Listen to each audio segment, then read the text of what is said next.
भरतपुर नाम के गांव में आदित्य नाम का एक गरीब किसान अपनी पत्नी नैना के साथ रहता था। उनके घर में अक्सर खाने की कमी रहती थी, जिस कारण उन्हें गांव के ही धनी सेठ कृपाल से बार बार उधार लेना पड़ता था।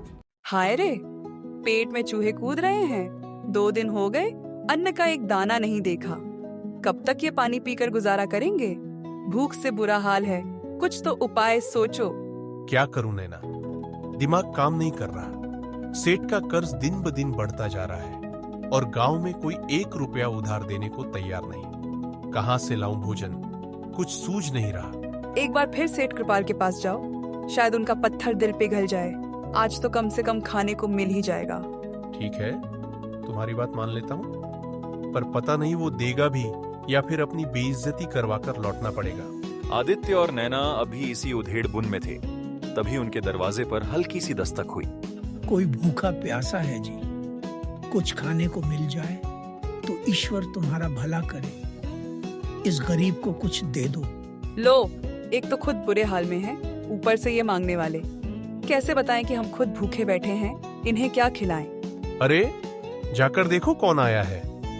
दरवाजे पर आए किसी को खाली हाथ नहीं लौटाते, भले ही हमारे पास कुछ न हो। नैना ने दरवाजा खोला तो एक बूढ़ा व्यक्ति बहुत ही दयनीय हालत में खड़ा था।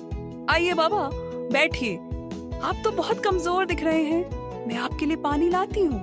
पानी नहीं बेटी, कुछ खाने को मिल जाए तो जान में जान आए। बहुत भूख लगी है। नैना अंदर जाकर आदित्य से बात करती है। दोनों को समझ नहीं आ रहा था कि क्या करें। मैं जाता हूँ और बाबा से बात करता हूँ, उन्हें अपनी मजबूरी बताता है। नहीं, उन्हें हमारी हालत मत बताओ। वो इतनी उम्मीद लेकर आए हैं, तुम उनसे बात करो। मैं पड़ोस से कुछ खाने का इंतजाम करके आती हूँ। लेकिन रूपा गांव की सबसे कंजूस और दुष्ट पड़ोसन थी। अरे आ गई मुंह उठाकर मांगने। कभी अपने हाथ पैर चला लिया करो, शर्म नहीं आती? हर बार भीख मांगने आ जाती हो। बहन, आज हमारे दरवाजे पर एक बूढ़े बाबा आए हैं, इसलिए तुमसे 2 रोटियां मांगने आई हूँ। वाह रे, खुद के खाने के लाले पड़े हैं और दूसरों को खिलाने चली हो। जाओ, निकलो यहाँ से। रुको, ये मेरी सोने की बालियां रख लो। बदले में बाबा के लिए बस 2 रोटी दे दो। बालियों की चमक देखकर रूपा की आंखों में लालच चमक उठा।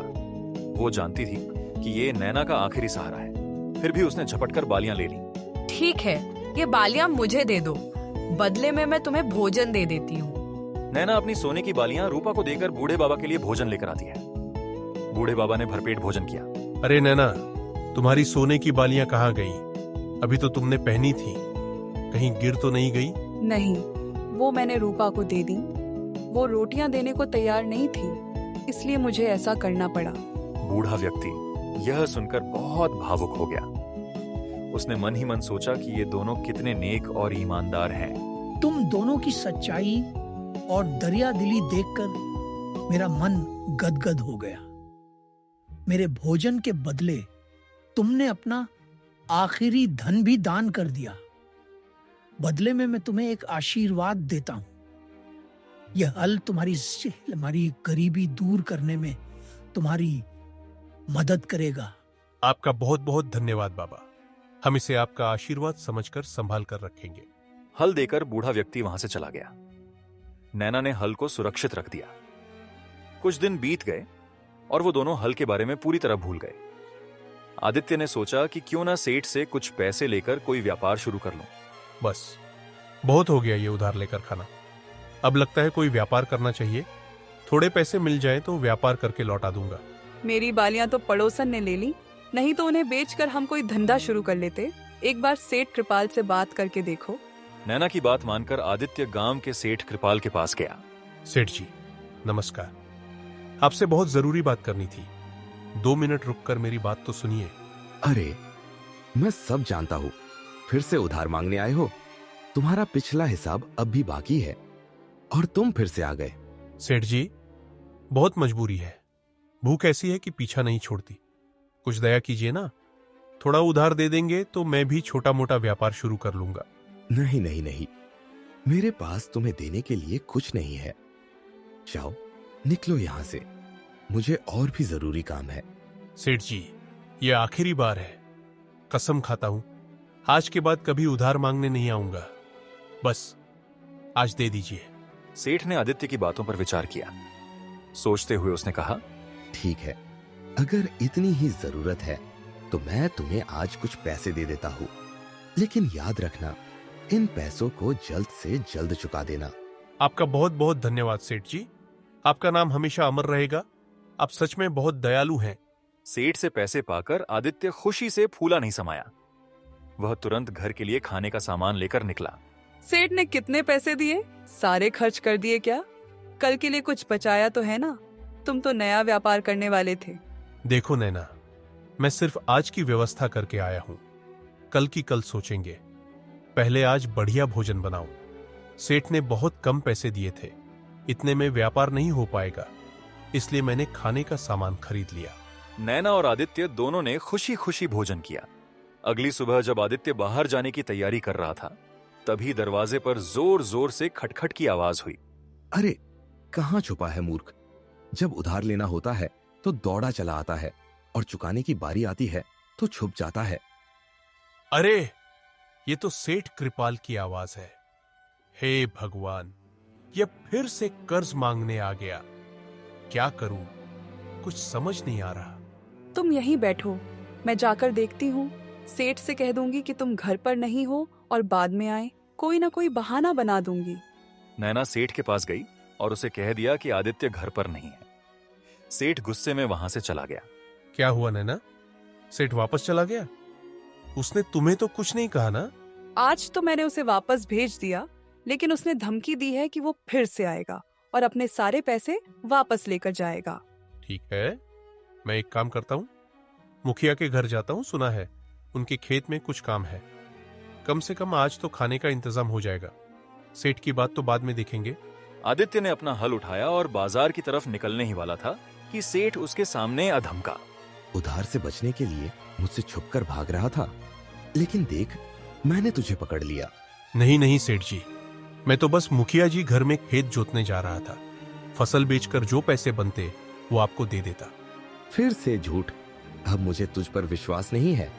एक काम कर, अपना हल मुझे दे दे।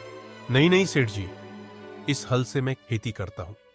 अगर आप इसे ले गए तो मेरे लिए और मुश्किल हो जाएगी। अरे मैं कुछ नहीं जानता, चुपचाप ये हल मुझे दे दे। सेठ ने जबरदस्ती हल छीन लिया और चला गया। आदित्य बहुत दुखी हुआ। थोड़ी ही देर में बारिश होने लगी, जिससे उसकी घबराहट और बढ़ गई। अरे मेरी तो किस्मत ही खराब है। जो भी काम करने जाता हूं वो बिगड़ जाता है। सोचा था मुखिया जी के घर जाकर उनके खेत में हल जोत दूंगा, कम से कम खाने को मिलेगा। लेकिन यहां भी बारिश शुरू हो गई और सेठ मेरा हल भी ले गया। आदित्य एक नदी के किनारे बैठ गया। वह नदी के पानी को ध्यान से देखने लगा। अब यह नदी ही मेरी समस्या का हल करेगी।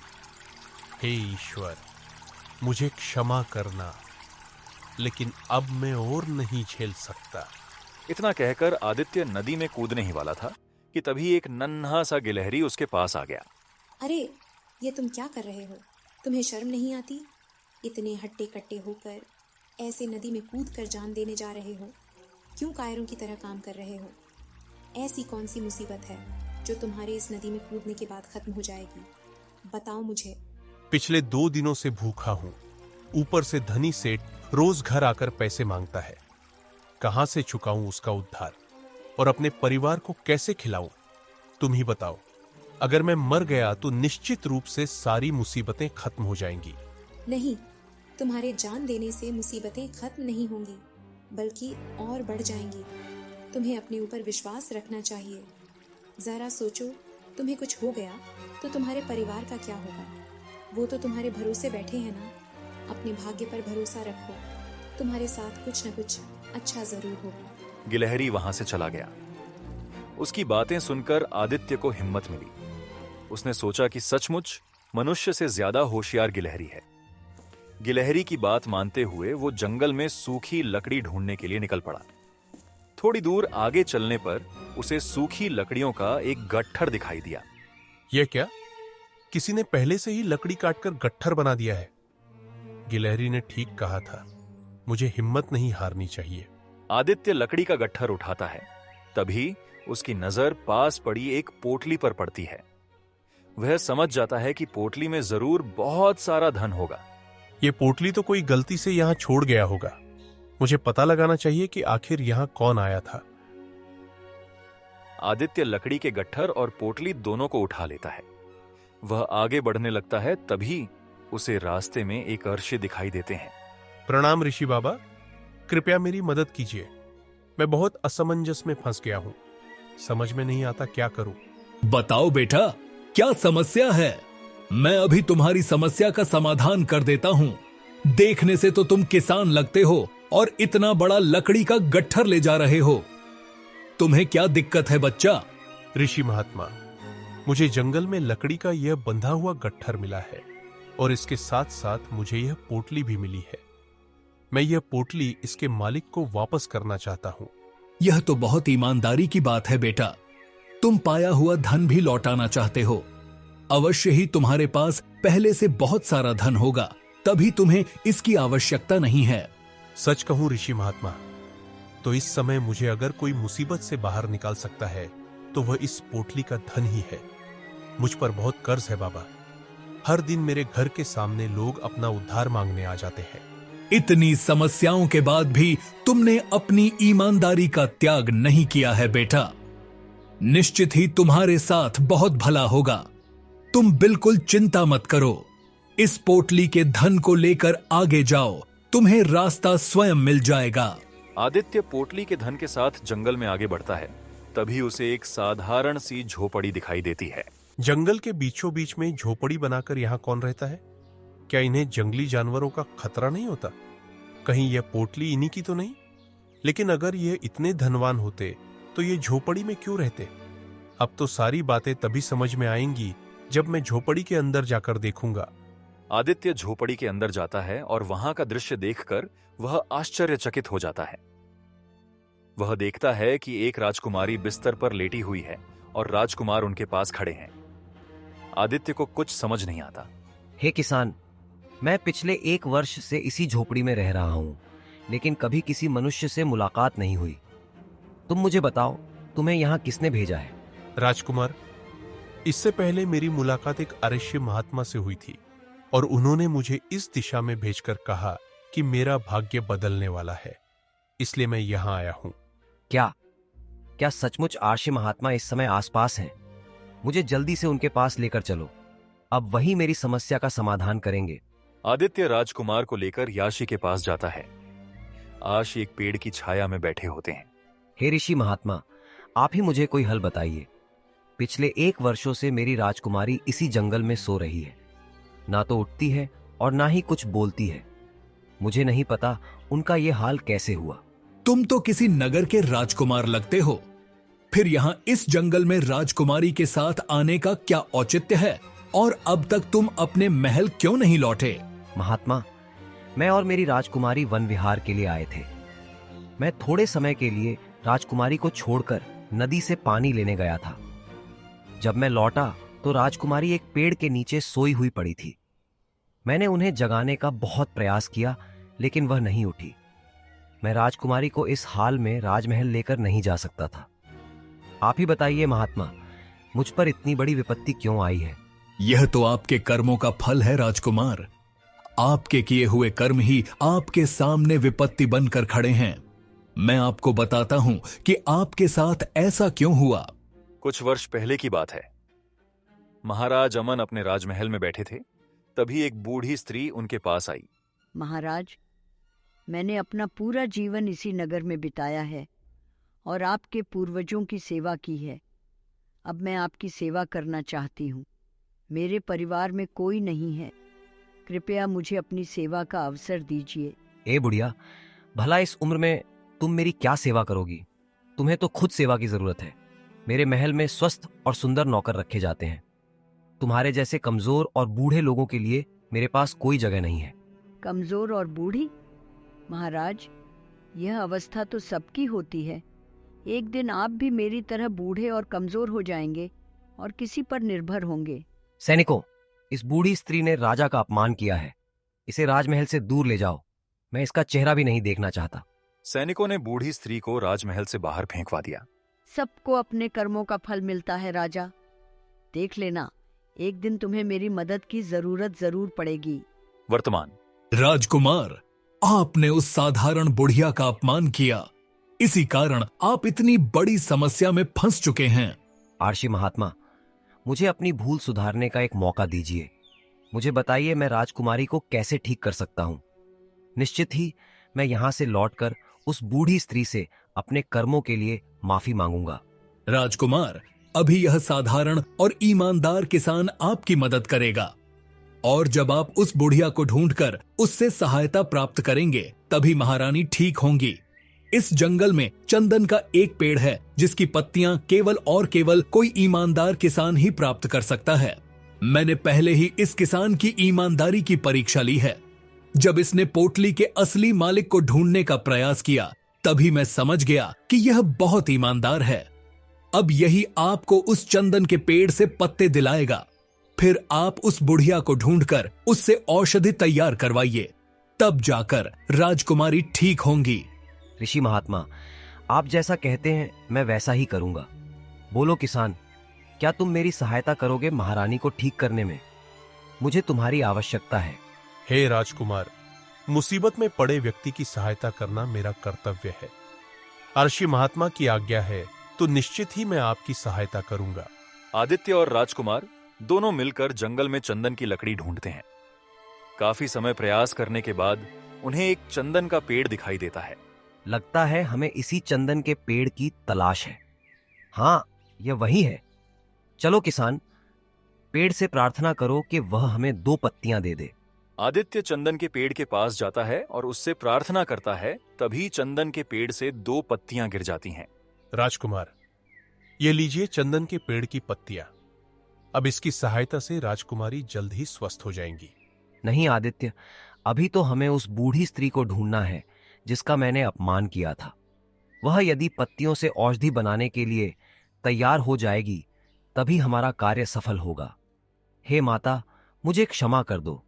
मैंने तुम्हारा अपमान किया था, किंतु आज यह राजकुमार तुम्हारे सामने हाथ जोड़कर खड़ा है। चंदन की इन पत्तियों से औषधि तैयार करो ताकि महारानी ठीक हो सके। हे राजकुमार, तुम्हें अपनी भूल का एहसास हो चुका है। इससे अच्छी कोई बात नहीं। लाओ, ये पत्तियां मुझे दे दो। मैं अभी इससे औषधि तैयार कर देती हूँ। बूढ़ी स्त्री पत्तियों से एक औषधि तैयार करती है। राजकुमार बूढ़ी स्त्री और आदित्य के साथ उसी झोपड़ी में पहुंचते हैं जहां पर राजकुमारी सो रही होती है। बूढ़ी स्त्री औषधि को राजकुमारी को पिलाती है। राजकुमार, हम यहाँ इस झोपड़ी में कैसे आए? आप तो नदी से जल लेने गए थे। यह लोग कौन हैं? महारानी, आप पिछले 1 वर्षों से गहरी नींद में थी। मैं पानी लेने गया था। जब वापस लौटा तो देखा कि आप एक पेड़ के नीचे सो रही हैं। आखिर आपके साथ क्या हुआ था? मैंने एक बहुत बड़ी भूल की थी। बस उसी भूल का दंड मुझे मिला। राजकुमारी अपनी कहानी सुनती है। राजकुमार, हमें चलते चलते बहुत समय हो चुका है। मुझे बहुत तेज प्यास लग रही है। क्या आसपास कोई नदी है जहाँ से थोड़ा जल मिल सके? हाँ महारानी, क्यों नहीं। आप इस पेड़ की छाया में बैठ जाइए। मैं अभी आपके लिए पानी लेकर आता हूँ। राजकुमार राजकुमारी को पेड़ की छाया में बैठाकर स्वयं पानी लेने चले जाते हैं। तभी एक कबूतर उड़ती हुई आती है। तुम तो किसी नगर की महारानी लगती हो। भला इस पेड़ के नीचे क्यों बैठी हो? क्या तुम्हें कुछ चाहिए? मुझे बताओ, मैं तुम्हारी सहायता करूंगी। नहीं नहीं कबूतर रानी, मेरे पति राजकुमार पास की नदी से जल लेने गए हैं। बस उन्हीं की प्रतीक्षा कर रही हूँ। हम दोनों यहाँ पर वन विहार करने के लिए आए हैं। हे रानी, दरअसल मैं भी काफी समय से भोजन की तलाश में जाना चाहती थी, लेकिन इस पेड़ पर एक सांप रहता है जिसकी नजर मेरे अंडों पर है और इस कारण मैं दाना लेने के लिए नहीं जा पा रही। तुम बिल्कुल चिंता मत करो, मैं तुम्हारे अंडों की रक्षा करूंगी। तुम आराम से जाओ और जल्दी से दाना लेकर वापस आ जाओ। मुझ पर विश्वास करो, तुम्हारे अंडों को कुछ नहीं होगा। ठीक है महारानी, आप मेरे अंडों का ध्यान रखना और जब तक मैं लौटकर नहीं आती यहाँ से कहीं मत जाना। इतना कहकर कबूतर दाना लेने के लिए उड़ जाती है। राजकुमारी पेड़ की छाया में बैठी रहती है। उसकी नजर लगातार कबूतर के अंडों पर होती है। काफी समय बीत गया है। लगता है राजकुमार पानी लेने के लिए दूर चले गए हैं। तब तक मैं थोड़ी देर सो जाती हूँ। राजकुमारी पेड़ की छाया में सो जाती है और उधर मौका देखकर सांप कबूतर के अंडों को नष्ट कर देता है। तभी वहां पर कबूतर उड़कर आती है। दुष्ट रानी, मैंने तुम्हारे भरोसे पर अपने अंडों को अकेला छोड़ दिया था, पर तुम्हें अपनी नींद इतनी प्यारी थी कि तुम्हारे कारण आखिरकार वो सांप अपनी योजना में सफल हो गया। उसने मेरे अंडों को नष्ट कर दिया। अचानक राजकुमारी की नींद खुल गई और अंडों का बुरा हाल देखकर वो भी बहुत दुखी हुई। वो कबूतर से क्षमा मांगने लगी। मुझे क्षमा कर दो कबूतर रानी, मैं तुम्हारे अंडों की देखभाल कर रही थी। न जाने कैसे मुझे नींद आ गई और मैं सो गई। मुझे क्षमा कर दो। क्या तुम्हें क्षमा कर देने से मेरे अंडे वापस आ जाएंगे? सुन लो रानी, मैं तुम्हें श्राप देती हूँ। तुम्हें अपनी नींद बहुत प्यारी है, इसलिए अब तुम पूरे समय सोती रहोगी। कबूतर के श्राप देते ही राजकुमारी पेड़ की छाया में सो गई। राजकुमार, इस प्रकार कबूतर के श्राप के कारण मैं गहरी नींद में चली गई थी और किसी के उठाने से भी नहीं उठ रही थी।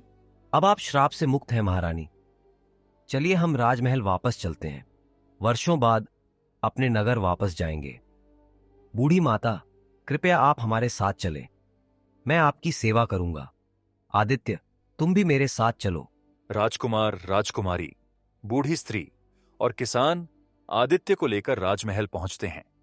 वहां पर उनका खूब स्वागत होता है। किसान आदित्य को राजकुमार बहुत सारा धन देकर विदा कर देते हैं। उसी धन से आदित्य एक अच्छा व्यापारी बन जाता है। देखा नैना, कैसे हमारा भी समय बदल गया। अब मुझ पर कोई कर्ज नहीं है और तो और अब मैं गांव का प्रतिष्ठित व्यापारी भी बन चुका हूं। सच कहते हो जी, कई बार ईमानदारी बहुत काम आती है। जैसे सबके अच्छे दिन आते हैं, वैसे हमारे भी अच्छे दिन आ गए।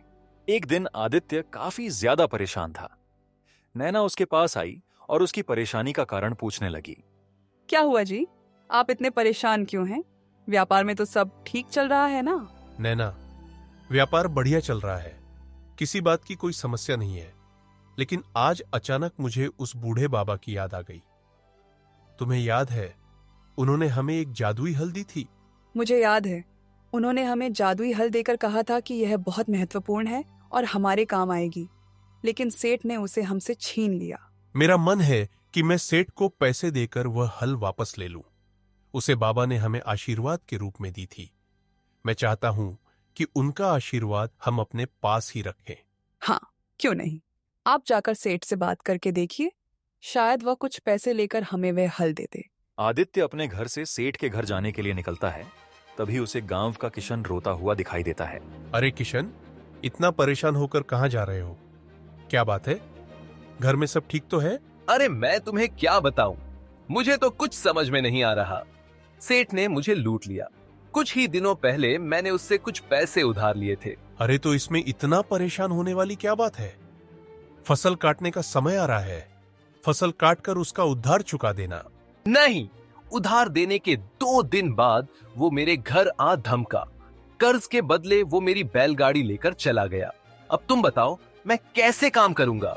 अच्छा, तुम चिंता मत करो, मैं गांव के मुखिया जी से बात करूंगा। इस समस्या का कोई ना कोई हल जरूर निकल आएगा। मैं ही नहीं, गांव के जितने भी लोग सेठ से कर्ज लेते हैं, वह बदले में उनकी कीमती वस्तु ले लेता है। कल उसने गोपीनाथ की गाय जबरदस्ती उठा ली और अपने दरवाजे पर ले जाकर बांध दिया। कई बार वह फर्जी कागज बनाता है और गांव वालों को परेशान कर देता है। आदित्य सोचने लगा कि सेठ ने जैसे उसे परेशान किया था, उसका हल छीन लिया था, वैसे ही वो गांव वालों को भी परेशान करता है। लेकिन गांव वालों को सेठ की बेईमानी से बचाना होगा। आदित्य सेठ के घर पहुंचता है। कहिए सेठ जी, कैसे हैं आप? आज मैं आपसे बहुत जरूरी बात करने आया हूं। उम्मीद है कि आप मेरी बात ध्यान से सुनेंगे। अरे आओ आदित्य, आओ। इससे पहले तो तुम केवल और केवल मुझसे उधार मांगने आते थे, लेकिन सुना है कि अब तुम व्यापारी बन चुके हो, तो बात तो बराबर की होगी। हाँ सेठ जी, बात बराबर की है। आपने मुझसे जो जादुई हल ली थी वह मुझे वापस कर दे। मैं आपको जितने पैसे चाहिए उतने दूंगा। हल तो मेरे लिए सोने का अंडा देने वाली मुर्गी है, मैं उसे तुम्हें नहीं दे सकता। सेठ जी, ऐसा मत कीजिए। हल मुझे आशीर्वाद के रूप में मिली थी और आज जब मैं उसे खरीद सकता हूं तो कृपया करके आप उसे मुझे दे दीजिए। सेठ आदित्य की बात नहीं मानता, उसे हल देने से साफ मना कर देता है। आदित्य घर वापस आ जाता है। क्या हुआ जी? आप सेठ के पास गए थे? क्या उन्होंने हल देने के लिए हामी भरी? मुझे तो लगता है ज्यादा पैसों की बात सुनकर वो तैयार हो गए होंगे। नहीं नैना, वो मुझे हल देने को तैयार नहीं है। और तो और उसने हल को सोने का अंडा देने वाली मुर्गी कहा है। इसके पीछे जरूर कोई रहस्य है। मुझे लगता है वो कोई साधारण हल नहीं है, तभी तो सेठ उसे छोड़ने को तैयार नहीं है। आप ठीक कह रहे हैं। मैं उस सेठ को अच्छी तरह से जानती हूँ। उसे धन का लालच दिया जाए तो वह तुरंत अपना फैसला बदल लेता है। सोच विचार कर आदित्य हल के रहस्य को जानने के लिए एक योजना बनाता है। ध्यान रहे किसी और चीज को हाथ मत लगाना। मुझे केवल और केवल सेठ के घर में जो कीमती हल पड़ी है वही चाहिए। अरे आप बिल्कुल चिंता मत कीजिए, हम दोनों पक्के चोर हैं। आपको हर हाल में हल ला कर देंगे, बस आप हमारा ध्यान रखिए। हाँ, ध्यान रहे पकड़े मत जाना। काम पूरा होते ही तुम्हें वादे के अनुसार धन दे दिया जाएगा। आदित्य 2 चोरों को सेठ के घर हल चोरी करने के लिए भेजता है। अरे देख क्या रहा है, यह तो सेठ का घर है। यहाँ तो बहुत सारा धन होगा। थोड़ा बहुत सिक्के अगर हम भी रख लें तो उस व्यापारी को थोड़ी ना पता चलेगा। दोनों चोर जाकर सेठ की तिजोरी खोलते हैं, लेकिन देखते हैं तिजोरी में कुछ भी नहीं है। वहां पर केवल एक हल रखी हुई है।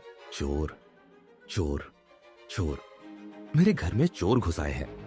इन्होंने मेरी तिजोरी खोली है। अरे मेरा धन लूटना चाहते हैं। चोर चोर चोर। दोनों चोर सेठ को चकमा देकर बड़ी मुश्किल से वहां से भाग निकलते हैं।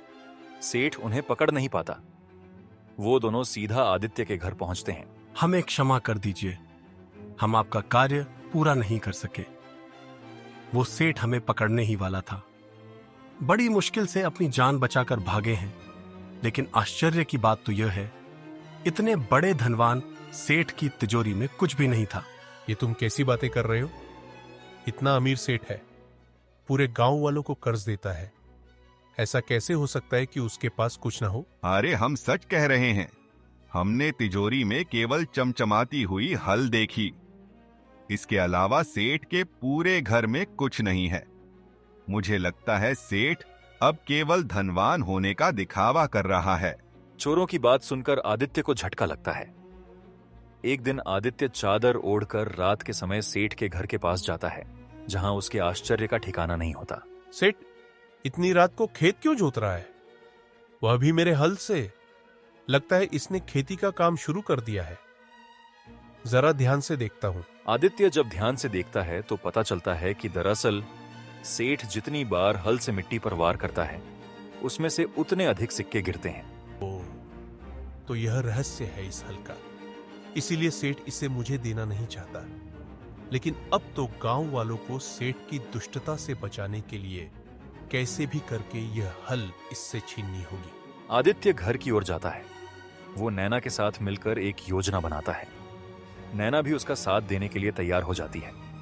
नैना और आदित्य देखते हैं कि सेठ उनके घर की तरफ से गुजर रहा है। जल्दी करो नैना, ठीक से मिलावट करो। हमें इस अनाज को मिलावट करके दुगना करना है, फिर मैं बाजार में बेचूंगा। इससे हम बहुत जल्दी धनवान बन जाएंगे। थोड़ा धीरे बोलो जी, कहीं कोई हमारी बात सुन न ले। हमें यह काम बहुत चोरी छिपे करना है, किसी को पता न चले। यह देखकर सेठ के मन में विचार आता है कि अगर आदित्य के साथ वह दोस्ती कर ले तो निश्चित ही उसका कुछ फायदा हो सकता है। आदित्य बगीचे में पेड़ के नीचे बैठा होता है, तभी सेठ भी उसके पास आकर बैठ जाता है। बुरा मत मानना आदित्य, लेकिन मैं तुम्हारा एक रहस्य जान गया हूं। तुमसे दोस्ती करना चाहता हूं ताकि हम दोनों को लाभ मिल सके। सेठ जी, आप भला मेरे बारे में कैसा रहस्य जान गए हैं? मैं तो हर काम सच्चाई और ईमानदारी के साथ करता हूं। दरअसल कल मैं तुम्हारी और तुम्हारी पत्नी की बातें सुन ली थी। जब तुम दोनों अनाज में मिलावट कर रहे थे, तब मैंने तुम्हें देख लिया था। अरे नहीं नहीं सेठ जी, वो तो ऐसे ही हम दोनों आपस में मजाक कर रहे थे, कोई मिलावट थोड़ी ना कर रहे थे। देखो आदित्य, समय पड़ने पर मैंने तुम्हें कई बार उधार पैसे दिए हैं, लेकिन इस बार हम दोनों को साथ मिलकर व्यापार करना चाहिए। जो भी लाभ होगा हम आधा आधा बांट लेंगे।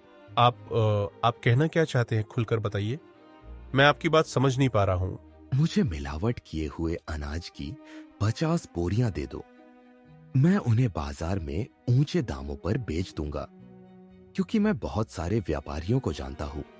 उसके बाद जो भी लाभ होगा हम दोनों आधा आधा बांट लेंगे। लेकिन सेठ जी, इसमें तो खतरा हो सकता है। अगर किसी को पता चल गया तो हम दोनों का व्यापार खत्म हो जाएगा।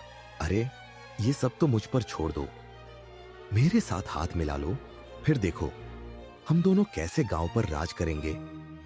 तुम्हारी मिलावट और मेरी व्यापारियों से पहचान, हम दोनों को अब धनवान होने से कोई नहीं रोक सकता। आदित्य सेठ के साथ हाथ मिला लेता है। अगले दिन आदित्य सेठ के घर में अनाज की 50 बोरियां भिजवा देता है। अरे आदित्य, इन बोरियों को कहाँ भिजवा रहे हो? भाई, ये बोरियां सेठ जी के घर जा रही हैं। दरअसल उन्होंने मुझसे उधार में अनाज लिया है। उनका कहना है कि वह मुझे जल्द ही लौटा देंगे, लेकिन ध्यान रहे तुम इस बात के गवाह रहना कि मैंने सेठ को उधार दिए हैं, नहीं तो वह कभी भी मुकर सकता है। अरे हाँ हाँ आदित्य, तुम चिंता मत करो, हम तुम्हें सेठ को धोखा देने नहीं देंगे। इस प्रकार पूरे गांव में यह बात फैल जाती है कि आदित्य ने सेठ को 50 बोरियों का अनाज उधार में दिया है। जब गांव के सभी प्रमुख लोगों को इस उधार के बारे में पता चल जाता है, आदित्य गांव के कुछ लोगों के साथ सेठ के घर पहुंचता है। अरे सेठ जी, कहाँ हैं आप? आपने आज ही का समय दिया था उधार करने के लिए, लेकिन अभी तक आप आए नहीं, तो मैंने सोचा मैं खुद ही चलकर पूछ लेता हूं। अरे कैसा उधार? किस उधार की बात कर रहे हो तुम? तुमने कब मुझे पैसे दिए हैं? तुम पागल तो नहीं हो गए हो? अरे सेठ जी, आपकी बुद्धि को क्या हो गया है? आदित्य ने आपको 50 अनाज की बोरियां उधार में भिजवाई हैं, और अब जब वो अपना अनाज वापस मांग रहा है तो आप आनाकानी कर रहे हैं। सेठ के होश उड़ जाते हैं, क्योंकि गांव में सबको लगता है कि आदित्य ने सेठ को उधार दिया है और उसे कुछ समझ नहीं आता कि अब वो मिलावट की बात कैसे साबित करे। पंचायत होती है। गांव के मुखिया और अन्य लोग इस पंचायत में शामिल होते हैं। एक ओर आदित्य तो दूसरी ओर सेठ। कहो आदित्य, क्या समस्या है? तुम अपनी कौन सी बात के लिए न्याय चाहते हो? मुखिया जी, मैंने सेठ जी को 25 अस अनाज की बोरियां उधार दी थी, और इस बात का गवाह पूरा गांव है। लेकिन अब सेठ अनाज वापस करने से मना कर रहा है। अरे ये झूठ बोल रहा है। दरअसल मुखिया जी, मैंने देखा था ये अनाज में मिलावट कर रहा था, और इसलिए मैंने इसे मिलावटी अनाज बेचने के लिए लिया था, ताकि हम दोनों इसका लाभ कमा सके। सेठ कृपाल, तुम होश में तो हो? मिलावट और आदित्य? कभी नहीं। हम सब आदित्य से ही अनाज खरीदते हैं, लेकिन कभी भी आज तक कोई शिकायत नहीं आई है। अरे मैं सच कह रहा हूँ मुखिया जी, ऐसा ही हुआ था। यह लोगों को मिलावटी अनाज बेचता है। अगर तुमने आदित्य पर एक और झूठा आरोप लगाया ना तो ठीक नहीं होगा। मुखिया जी, ये सेठ हमें उधार पैसे देकर हमारा कीमती सामान लेकर चला जाता है। हाँ मुखिया जी, और इसने मेरे दरवाजे की गाय भी खोल ली और अपने दरवाजे पर ले जाकर बांध दिया। आपकी बातें सुनने के बाद मैं इस नतीजे पर पहुंचा हूं, ये सेठ बेईमान और धोखेबाज है। तुम्हें गांव वालों के सारे कीमती सामान लौटाने होंगे। जब उनकी फसलें पक जाएंगी तब वे तुम्हें सारे उधार कर देंगे। मुखिया जी, जरा मेरे विषय में भी सोचिए। मुझे तो 50 बोरियों का नुकसान हो रहा है। मैं क्या करूंगा बताओ? आदित्य, तुम्हें सेठ से अनाज के बदले में क्या चाहिए? इसने तुम पर इतना गंभीर आरोप भी लगाया है, इसकी भरपाई भी इसे करनी होगी। मुखिया जी, कई वर्ष पहले जब मैं किसान था, तब सेठ जी ने मुझसे आशीर्वाद के रूप में मिली हुई जादुई हल छीन ली थी। आज मैं अपनी वही हल वापस चाहता हूं। अब सेठ के पास कोई विकल्प नहीं था। उसने आदित्य को उसकी जादुई हल लौटा दी और गांव वालों को उनका कीमती सामान भी लौटा दिया। वह समझ चुका था कि एक किसान की ईमानदारी के आगे वह हार चुका है।